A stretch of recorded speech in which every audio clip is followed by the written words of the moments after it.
to the GeekWave. This is the low budget show. It's the show so low it has no budget. And I guess we could head to Warp 2 or whatever we are going to. It's Star Trek time.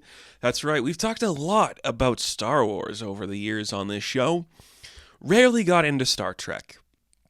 Maybe that's just because I find it overwhelming and a little too pure. I'm a big Trekkie. I wouldn't say big Trekkie, but I really like the values of that show and everything it does. So we'll get into that. I kind of just want to talk about like modern Star Trek and what's going on there. A new Star Trek movie released on Paramount Plus, and I think it's bad. And we'll get into that in a minute. But we do have a little bit of news to talk about. Stuff that is. Well, it's something, isn't it? I don't know. How have you guys been? It's been a while since I've actually sat down to record one of these. I think the last one was David Lynch, and since then I've been just busy doing other stuff. Life happens, but you know how it goes. Should we just get into the news? Talk about some potential films that are being released from major directors and an adaptation of a book that was just announced and a revival of a TV show. Let's get into it. Let's start with this piece of news, which is probably my least favorite piece of news on this list, and that's saying something. Ryan Gosling and Sean Levy, two names that are interesting in the current landscape of film. One of them made a $1 billion movie recently. The other one starred in The Fall Guy, and maybe that didn't do as good as people were expecting it to. They are potentially teaming up to make a Star Wars movie, and I don't like that. If you were to give me a list of every actor in Hollywood and every director, and be like, which are the ones you want to see enter Star Wars in the universe in any capacity, neither of these names would be on that list for me. I don't like Sean Levy's directing style. I think his specific brand does not lend itself to this genre or this universe. And I think I look at the guys that did Skeleton Crew, like John Watts was there, the Daniels were there, David Lowery was there. You have a couple other names. They have a more interesting style that is more complementary to that universe than Sean Levy. He is just a simplistic director who every good idea that's come across on screen I don't think is his vision. I think everything that works in a movie that he's directing is done better by somebody else. Whether it's the cinematographer or just the general DP, whatever it is. Somebody else is making that work. But you know what? I guess that's what Star Wars need, is just a yuppie, just some random ass they can hire to mold and do stuff. And he's willing to do that because he's not really in it for the artistic integrity. He's kind of just in it for the glory. And it's kind of where Gosling is in his career too, which is quite a shame. I mean, he's got a couple of interesting projects. He did that that project Hail Mary, which is Lord and Miller, right? They did that one. So that's coming out soon. I don't think we're ever going to see Ryan Gosling back in the Drive era or Blade Runner era. I think he's just become this type of guy now who's going to do these things. And I don't like that. I don't like that for Star Wars, and I don't like that for him as a actor. He's way too talented for this stuff. I don't know. But whatever. It's probably never going to get made. None of these movies get made anymore. Movies don't get made in Star Wars. We only have one of them for sure happening, and that's because we retooled the 4th season of a TV show. I feel like I already talked about this news, but we just keep coming back to just how broken Star Wars is. And it's broken. It is broken. Moving on from there, Robert Eggers is having an incredible run. You know, Nosferatu did incredible. People are still talking about that movie. It's been a couple weeks. So that's pretty impressive. But he already lined up his next film at Focus, which is going to be called Werewolf. And it's set for 2026, so it's going to start filming right away. It is his brand of lunacy, which is it's a period piece in the 13th century, and it's going to have authentic dialogue, and he's just going to talk about a werewolf in that timeline, which is perfect timing because the last Wolfman movie to come out a couple weeks ago bombed really hard. So absolutely, let's do a good werewolf movie. I love that. I'm in for it, man. Like he's so interesting a director. And I think part of that is just the stuff he wants to tell is not the stuff that is for the masses, you know?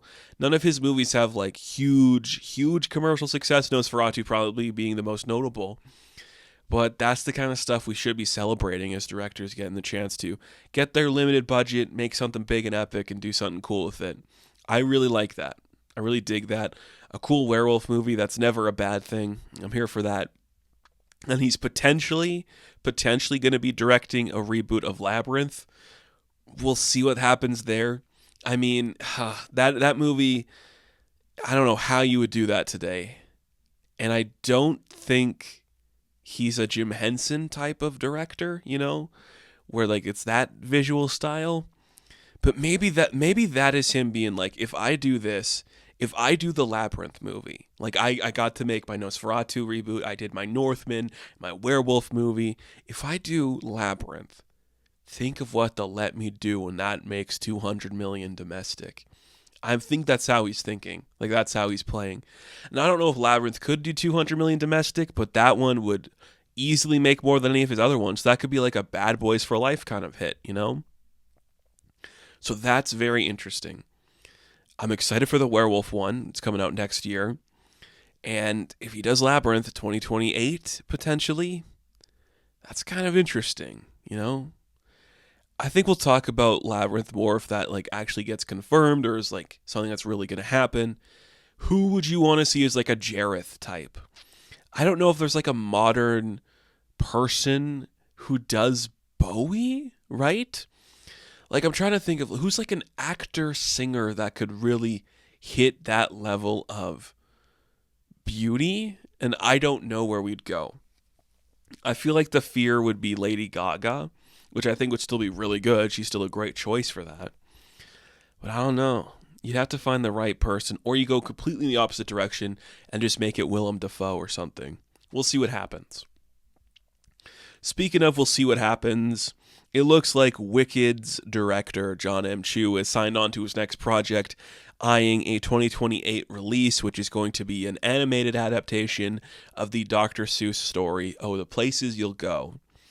I'm not a big Seuss guy. I've talked about that before. I guess this could be something. I don't know what to think of this. Like, I don't like John M. Chu as a director. I don't think he's got like a really good visual style. I don't like the way he lets editing choices happen in his films sometimes, especially on Wicked, an ugly-ass movie.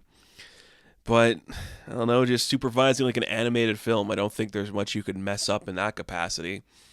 And that would allow you to get more colorful. So that would work better for him. I think Wicked should have been an animated movie, honestly. If there is a future for Wizard of Oz, it should be animated. And that's something I would value. But whatever, like, this is better than doing a live action one. Like, the Lorax is still things people talk about. We'll see. We'll see. I just don't like him as a director. And I think that's going to be either very obvious, or he's going to have like a, going back to Miller and Lord, he's going to have like that supervising what they did for Sony and the Spider-Verse stuff. We'll see. This could be very hit or miss, and I feel like it's going to just be boring. Do kids like Dr. Seuss today? I don't know. I I guess we'll see what happens. Here's something interesting I wanted to throw out here. Sabrina Brier, you might know her name, I guess, influencer, not really influencer, but like a social media comedian. She just wrote a book about an aspiring talent moving to the big city, and it just got auctioned for an adaptation, for a series adaptation. So that's kind of fun. I like this girl. I've always been a supporter of hers. I think her jokes are funny. I like that type of humor. I'm all for it. So, making that into a TV show, that sounds interesting. I don't think I'm going to read the book. I got enough stuff going on, but I will support this endeavor. Just wanted to throw it out there. Sabrina Brier, one of those like success stories from like TikTok and Instagram and that type of era. that I like to see more than others. You know, there's some of those people that just like succeed from there that you don't like. The other one I like is like Kabi Lame, who like appeared in the Bad Boys movie. Like that's cool. Like I like that energy, and I like the Sabrina Brier stuff. So I'm for that more than I am for other stuff. Cool. That's a TikTok success that I'm happy with. There are other ones, but I can't think of any. And our final piece of news, I just scrolled by on X while I was getting ready to film this.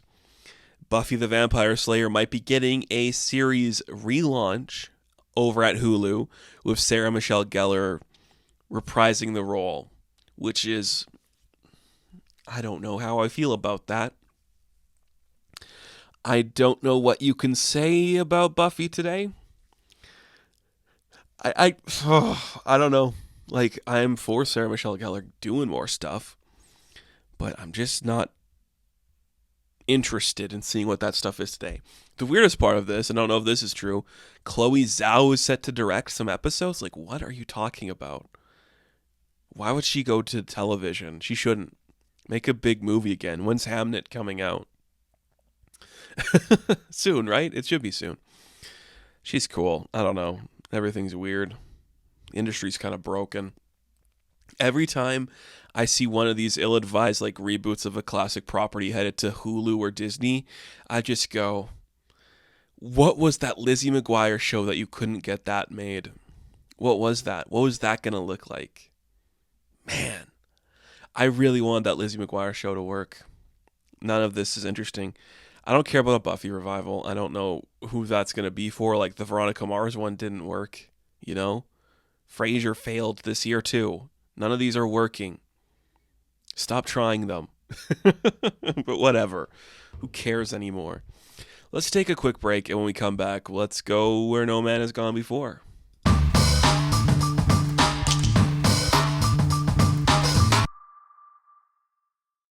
We live in the streaming service era, and that has some good stuff about it.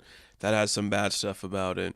But one of the main things is that it means these specific companies can get an IP that they like or whatever and just be like, we'll just make this a universe now because that's what people do when these things happen. So when the streaming services started, CBS had their thing called All Access, and then I believe it was Paramount that bought CBS, or was it CBS that bought Paramount? Look, something happened between CBS and Paramount, and they combined or something, whoever is the parent company of either of those.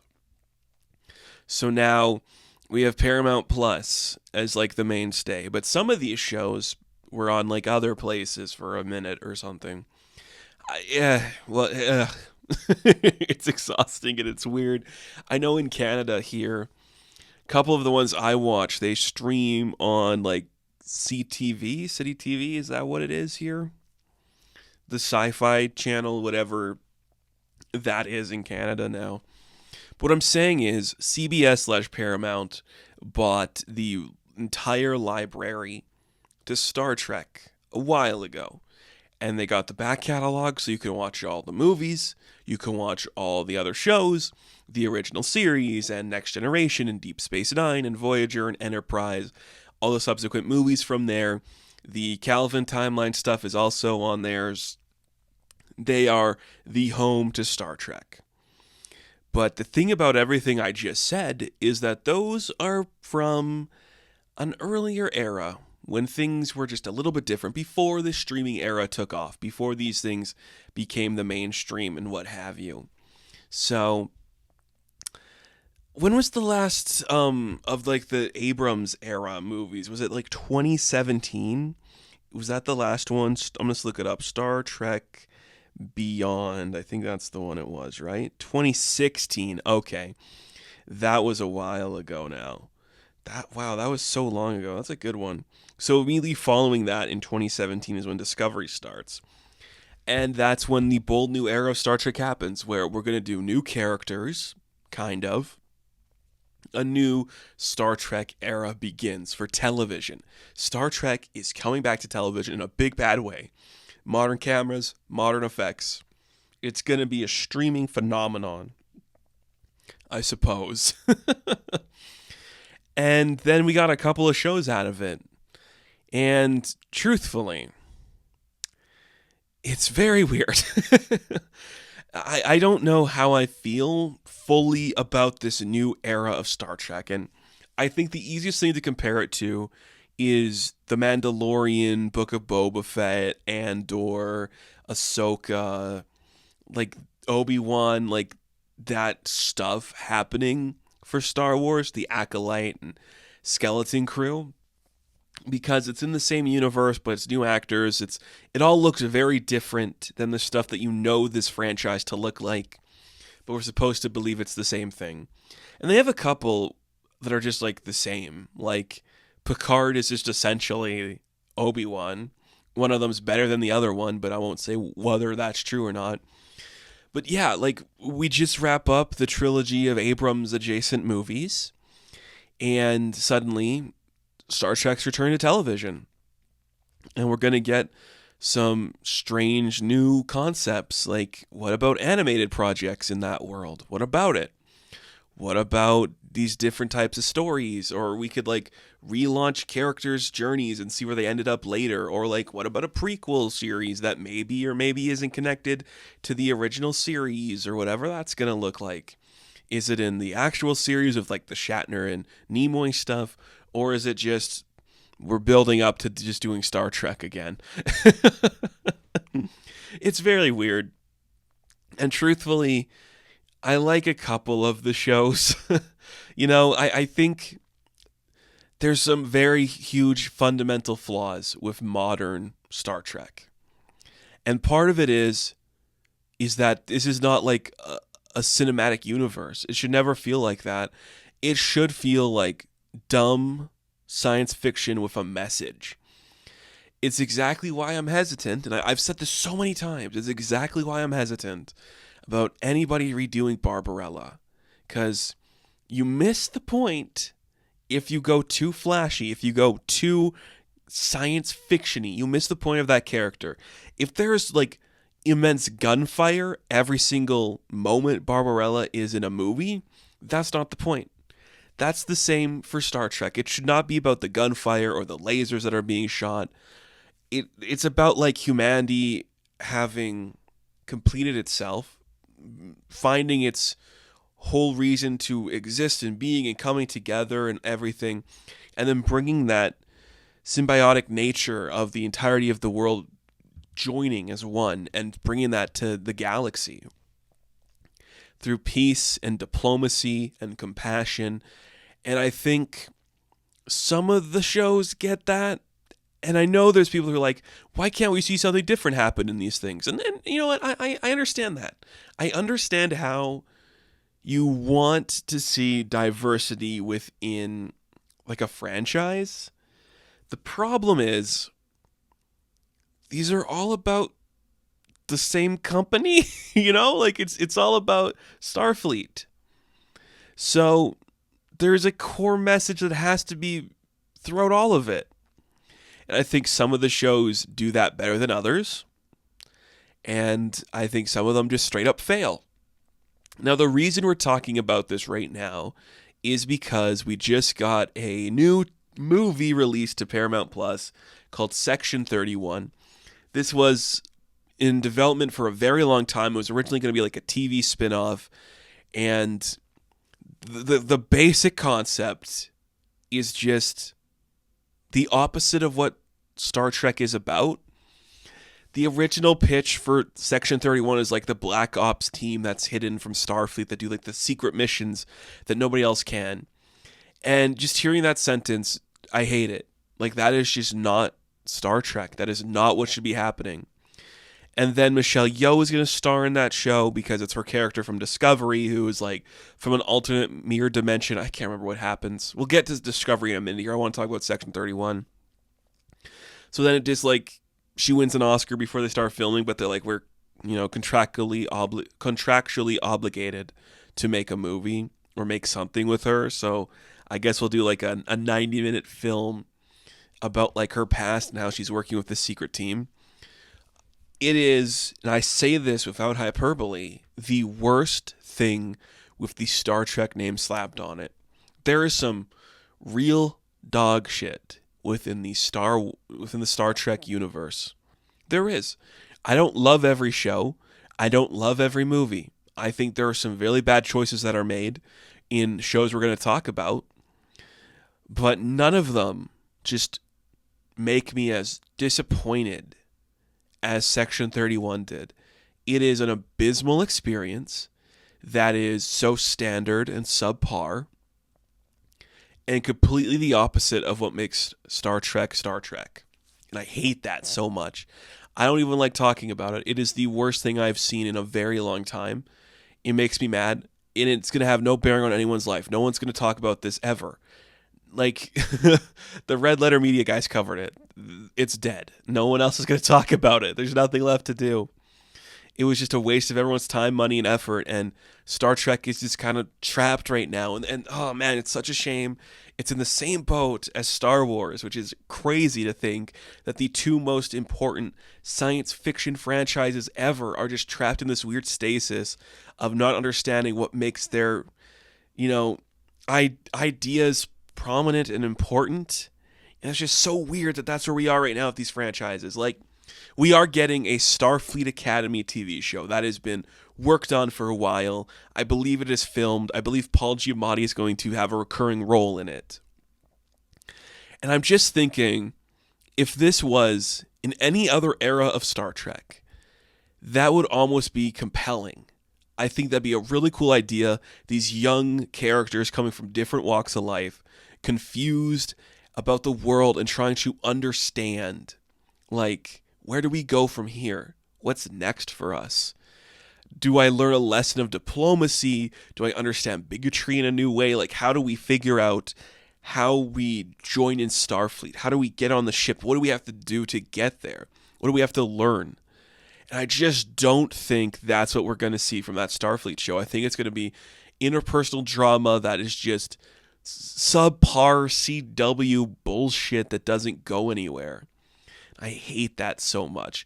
I'm scared it's going to be like Gen V, which is like the boys spinoff that's like, we're a campus for superheroes, and we kind of see like the dark stuff going on like behind the scenes. Like, no. Don't give me that. You give me, it should be like a Boy Meets World, a Welcome Back Kotter, where it's like, here's your group of kids that go to class. They have a wise teacher telling them stuff. We need like a Mr. Feeney to teach these kids right and wrong. That's what it should be. And that's just not what's going to happen. I hope I'm mistaken. Like, I'm going to watch it because I have seen some of these projects. And I just really want this franchise to succeed again. I really want it to succeed again. And maybe we'll come back and talk about how you have to do that. How do we get to that place again? If we can ever get out of it. It's why I'm very worried about Star Wars as well. Is like, can we escape the certain level of consumerism we're trapped in with this franchise? I don't think Star Trek is as like broken down as Star Wars is on television, because they are still trying specific things. Like they still do, serialized adventures. Each episode is its own contained story that's bleeding off the last one, blah, blah, blah. It makes more sense than Star Wars stuff. But I'm just so concerned with like what this franchise has become. I don't think Roddenberry would be like jumping to see this era.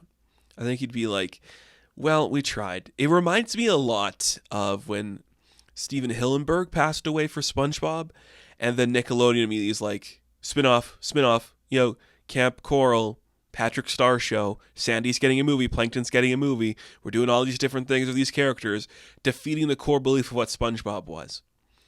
That is what this feels like to me, where it's like suddenly, oh yeah, we gotta compete with like Game of Thrones. So when we make Star Trek Discovery, big overarching themes, huge budget, and we're not really gonna do the Star Trek thing. It's gonna just be,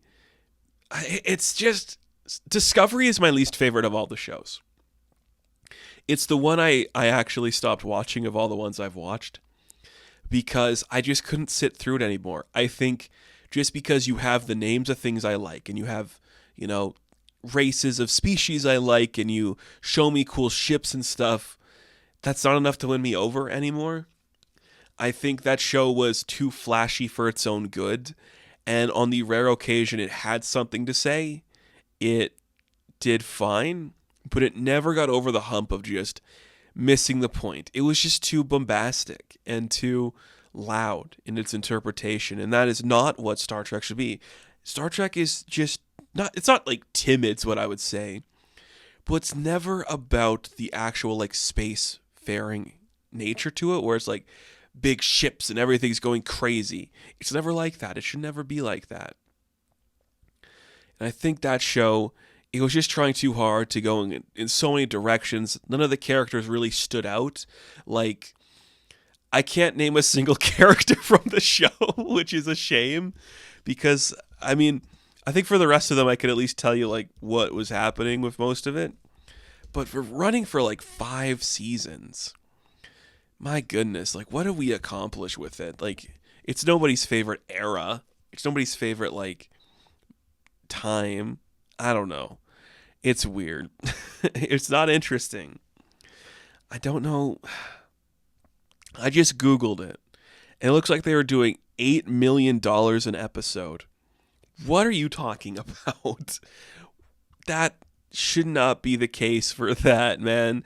And I think that's the Alex Kurtzman thing too, where he's like, we gotta make it look better. It's just gotta look good. And then people will watch it and they'll just be like accepting of it for its faults. And I will say it looks fine. Like it looks as good as you would expect it to. And sometimes that's all you need, right? Is just something to look good and then we build off of that. Let's follow the crew of the Discovery. We'll tease characters you're familiar with, but ultimately it's going to be its own thing and it's not really going to be for anyone. First off, the suits are just whatever. I don't know. I don't really like that. I do like the classic gold and reds and blues. And we sometimes got that here. This was just so weird. I don't know about this one. Like, I feel nothing towards it. Every single poster just makes me go, that's not really Star Trek feeling. I don't know how to explain it. Maybe I think part of it is just the way we film stuff now. Like the lighting and the cinematography, it just feels awful. I don't like it. And it was coming out in like the Trump era, and there was some allegories made there, and you're like, that's fine. You know, look what happened to Michelle Yeoh's character. She like took over the mirror dimension, and now she's like Harley Quinn on the Suicide Squad. I don't know. It was just, I don't know what to say about this show. Like, I understand the intention here. We'll get Sonequa Martin Green. She can just come in, deliver some good stuff. We'll get a bunch of supporting actors who are very talented and can just hold their own being in a new era of Star Trek. But the problem is these modern creators just missed the point of what that was, you know? And I'm not the biggest fan of like every other era. Like, I am an original series guy. I have seen a lot of, you know, The Next Generation and Deep Space Nine and some of Voyager and Enterprise. Like, I think they're fine. They're kind of like the forgotten children right now. Just stuff that's like, yeah, those ones also exist. But I don't know. I just wish we got something better. I do. Really do. Than Star Trek Discovery. But I think it's found its audience. Like one of my old coworkers was like, this is my favorite show on television right now. I'm like, I guess that's good. And that's the other thing too. I think, man, I hate to say this because it honestly just breaks my heart. Like, kids today, what a bad thing to say. They just don't have the patience for classic Star Trek, you know? If you were to show like this generation's aspiring sci-fi nerds, like 12 to 17-year-olds, you know, a classic episode of TNG, does that do anything for them? Or are they just like, this is slow, nothing's happening? I think there's going to be, like, people from every era that just see the value of what the classic Star Trek stuff is doing. But I think a lot of kids today, they're not going to respond to Star Trek unless it looks expensive and annoying. That's just the sad truth of it all. But then you do something that's for the old fans, and you get 3 seasons of a show called Star Trek Picard. Patrick Stewart's back. He has a huge involvement in the first season, being like, if I'm coming back, I get to set the rules and boundaries for what we're doing here. So that's what he does. And you get the most milquetoast season that doesn't really add up to anything. This was another one where I was super interested in it because there is something to say about the man who is still fighting the battle this late in life. There is something to say there. Who is there at like the classic peak of this generation, but still has to be here to show people. You could do a sort of Kingdom Come story if you wanted to of Picard, but instead it didn't really go anywhere. It was Stewart just being like, I don't know what I'm thinking. I guess Borg stuff is fun. Let's just like have me be the lead until we get to the point where we're failing and floating and nothing's going where we want to, and then we bring everybody back. Which is what happened. And it's like, I can't believe a show with Patrick Stewart playing Jean-Luc Picard just wasn't working. So they're like, what if we just did TNG again and all the characters came back and we explained why Data looks old now? I'm like, I don't know. It's crazy to me. It's crazy to me that that's what happened to that show. But it worked. I think a lot of fans of like this era of Trek might find this one the most uninteresting because you have no connection to these characters. But if you're an old fan and you've been there for a while and you grew up or you've been binging the classic stuff, this might be the one that works for you. I'm hoping it is. I think the 3rd season's pretty good. I'm still not like the biggest supporter of like this show, but I know what it's doing, and I think for the most part it's successful in its attempts as it goes further along. But again, it only ran for 3 seasons, and nobody's talking about it today, which that's just like, the problem with modern television is like none of it matters. I hate that. But then we got another show that I've sang the praises of for a long time. I've actually covered every episode of the show, and that is Star Trek Strange New Worlds. Now, this is the one that is taking the team from the original pilot episode of the show. So it's taking Commander Pike, and it's taking Spock, and it's taking Number 1, and it's saying, we're going to do something with this crew, which is just the Enterprise crew before Kirk comes aboard and starts commanding it. It's the commander before him, and we'll slowly start introducing the rest of the cast. Like, at this point in the show, we do have a Kirk, we do have a Spock, we do have an Uhura, we do have a Scotty. And maybe because I'm a sucker for TOS, I just think this one's working more for me. It is, out of all of them, I think it's the closest we get to classic Star Trek, and that's what I want to see. It does have like the modern cinematography and effects, and that I think works more here because it's, I don't know, like I do really like this show, and I'm starting to wonder if that's just because it's giving me the thing I think I want from Star Trek as opposed to what I actually want from Star Trek. It's the closest I think we're ever going to get to the modern time to like capturing the magic of the original series. And I think a lot of the themes work. There is some interesting choices with dialogue that isn't perfect, but every episode makes me happy in a specific way, and I'm getting a very interesting vibe from the show. And as much as I don't think it's going to be for everybody, like I can completely understand how old school fans might find this show redundant and useless and kind of stupid. It is the only one of this era that means anything to me, where I'm like, this has the most potential, and it's made me smile every time. Like, I actually think the first season's really good, and I like a lot of the themes we are doing later on in the show. Like, there's some really good standalone episodes that do serve a purpose, and I think that's kind of cool. And it's using its budget well, I think in a better way than stuff like Discovery did. Like, we have an entire episode in season 2 where it's just 2 characters walking the streets of Toronto, and I'm like, that's what a classic Star Trek episode would do. And maybe it's doing it in loving memory to that, and it doesn't actually have to like do these budget constraints. Maybe that's it. Maybe it just feels like everyone involved is like, if we just pretend we're doing classic Trek, people will think we are classic Trek. Well, you fooled me. So if that's what's happening, I'm in support of it. I like the cast. I like Anson Mount a lot. I think this is the perfect place for this type of guy. And I think we're getting some interesting stuff from this show, and I'm genuinely interested in what we're doing here. Curious to see where it goes in the next season. I think it can sustain itself for a while, but then again, all of these only get like 10 episodes a season, so it's not like we have much to worry about. I like it. I do like it. It has worked for me. It has satisfied me. I hope I'm not the only one that thinks that, but if I am, you have one fan, and that's me, and I'm interested in more. It's a good show, and it might just be because the rest of it makes me upset. Maybe not the rest of it. Like, I think Lower Decks and Prodigy are fine. I don't really have much to say on Prodigy. Like, they had one season, they canceled it, they sent it to like Nickelodeon or something. Or Netflix, who's redoing Prodigy? Someone's doing Prodigy again. I don't know. The rest of it's just been absolute boredom for me, so I guess that's why I'm interested in Strange New Worlds. That's gotta be it.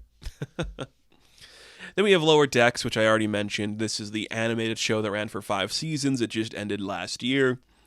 Essentially, it's like, what if we did the Rick and Morty animation in Star Trek? And I don't hate this show. I've talked about it too. Like, this is where I think you can make fun of Star Trek a little bit. If this was the only thing for Star Trek we had out right now, I'd be okay with that. It's an interesting little show. I think the animation is incredible. The voice acting is incredible. It has just been quietly one of my favorite animated projects we've seen in a while. And that show is just, it just worked. Like, they figured out the tone.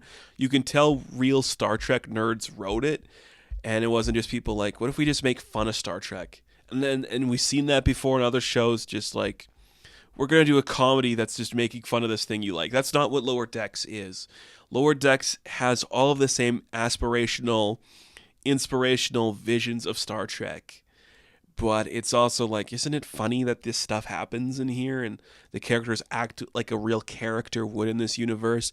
They make jokes about things in the universe because they are a part of it. Through the Lower Decks, we're like, I can't believe we're going to this planet where this thing happens. Like, it really is smart about it. It's not condescending to being in this universe, which we've seen from other things. So I really dig that. I really think it works. But of all these shows, and Prodigy, like I said, it's just whatever. I don't know. I didn't watch it. Who returns? Like, it's Jane, right? I can't remember. If I were to rank these shows, it's Strange New Worlds, Lower Decks, Picard, Discovery. Prodigy's probably above Picard and Discovery. I don't know. I haven't watched it. But this is such a weird era, you know? Just these 5 projects. I think one of them's like a solid 8 to 9 out of 10, and the rest of them I'd say are like 3 to 6. But that's better than some, right?